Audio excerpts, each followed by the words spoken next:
শিলচর শহরে পার্শ্ববর্তী এলাকার রংপুর প্রথম খণ্ডের পিএইচই প্রকল্পের কাজ অর্ধনির্মিত অবস্থায় থাকায় জেলা শাসকের কাছে স্মারকপত্র প্রদান করেন উক্ত প্রকল্পের পরিচালন কমিটি।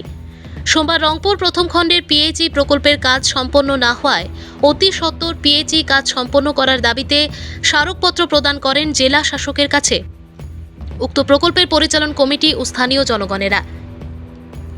সংবাদ মাধ্যমের সাথে কথা বলতে গিয়ে কমিটির সভাপতি নেহারুল আহমেদ মজুমদার জানান, 2 বছর ধরে পিএইচই প্রকল্পের কাজ বন্ধ রাখা হয়েছে। তার কারণে বিশুদ্ধ পানীয় জল থেকে বঞ্চিত বৃহত্তর রংপুর প্রথম খণ্ডের স্থানীয় লোকেরা।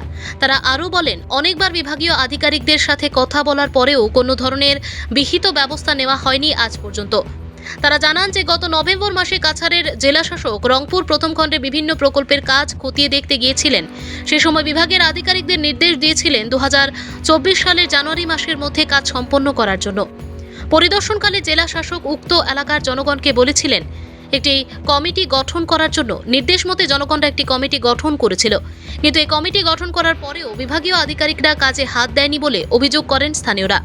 তাই আজ বাধ্য হয়ে জেলা শাসকের কাছে স্মারকপত্র প্রদান করে Gudamghat water supply scheme management and sanitation committee. সংবাদ মাধ্যমের মধ্য দিয়ে দাবি রাখেন, অতি সত্বর তাদের দাবি যদি মানা না হয় তাহলে আগামী দিনে বৃহত্তর গণতান্ত্রিকভাবে আন্দোলন গড়ে তুলবেন। Bureau report, Assam prime network. শিলচরের নিকটবর্তী গ্রাম রংপুর প্রথম খণ্ড প্রায় 20 বছর থেকে কোনো পানীয় জলের কোনো ব্যবস্থা নেই এবং আমরা অনেক আন্দোলনের পরিপ্রেক্ষিতে পরে আমরা প্রকল্প ব্যবস্থা পেয়েছি। সরকার কর্তৃক 2022 সনে আমাদেরকে একটি প্রকল্প নির্মাণ করার জন্য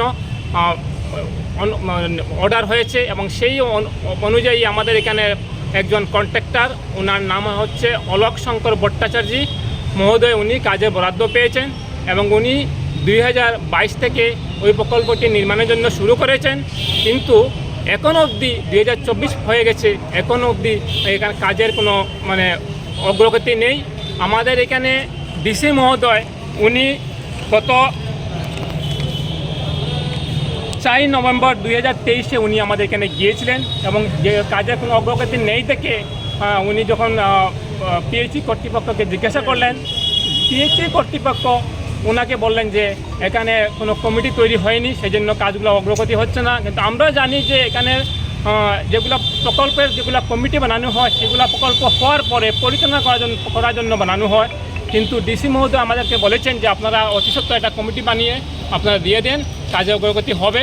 আমরা 1 মাসের ভিতরে একটা কমিটি বানিয়ে আমরা এখানে দিয়েছি এবং ডিসি মহোদয়কে জানিয়েছি এবং আমাদের পিএইচই কর্তৃপক্ষকে জানিয়েছি এবং পিএইচই কর্তৃপক্ষ ব্যবস্থা নিয়েছে।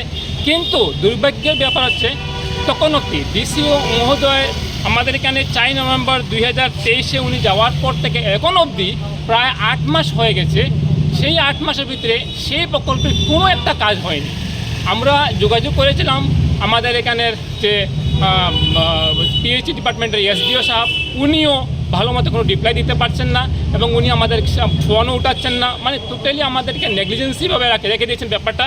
এবং আমরা কন্ট্রাক্টরকে আমাদের গ্রামের মানুষেরা আমরা কমিটি এবং গ্রামের মানুষেরা নিয়ে একটা মিটিং করেছি গত 23 মে 2023 ইংরেজিতে। উনি আমাদেরকে বলেছেন যে আমি 1 মাসের ভিতরে আপনাদের কাজটা করে দিব এবং জলের ব্যবস্থা করে দেবো। কিন্তু উনি 1 মাস কি, আবার উনি কথা হওয়ার পরে 2 মাস হয়ে গেছে, এখনও অবধি 2 মাস হয়ে গেছে, এখনও অবধি সেই পিএইচই যেভাবে আছে সেভাবে রয়েছে, কোনো কাজ হয়নি। তো আমরা কন্ট্রাক্টর মহোদয়ের কাছ থেকে আমরা কোনো কাজের কোনো অগ্রগতি পাচ্ছি না এবং আমাদের পিএইচই ডিপার্টমেন্টের তরফ থেকে কোনো ধরনের আশ্বাস পাচ্ছি না। আমরা এক ধরনের হতাশ হয়ে গেছি। আমরা আজকে এসেছিলাম ডিসি মহোদয়ের কাছে আমরা একটা মেমোরেন্ডাম বলতে একটা কমপ্লেন নিয়ে এসেছিলাম যে পিএইচই ডিপার্টমেন্ট এবং কন্ট্রাক্টর কোনো ব্যবস্থা নিচ্ছে না। তো আমরা ওনাকে পাইনি। তো আমরা সঙ্গে সঙ্গে এডিসি মহোদয় ধ্রুবজ্যোতি হাজারিকা মহাশয়কে পেয়েছি এবং ওনাকে আমাদের এই গ্রিভেন্সটা বলেছি এবং উনি বলছেন আমি এটা দেখে নেব। আর উনি আমাদেরকে আশ্বাস দিয়েছেন, আমরা সেই আশ্বাসে এখনও আমরা আশায় আছি এবং যদি কোনো ব্যবস্থা 10 দিনের ভিতরে না নেওয়া হয় তাহলে আমরা গণতান্ত্রিকভাবে বিভিন্ন আন্দোলনের সম্মুখীন হব এবং আন্দোলন করে যাব সেই পিএইচই পাওয়ার জন্য।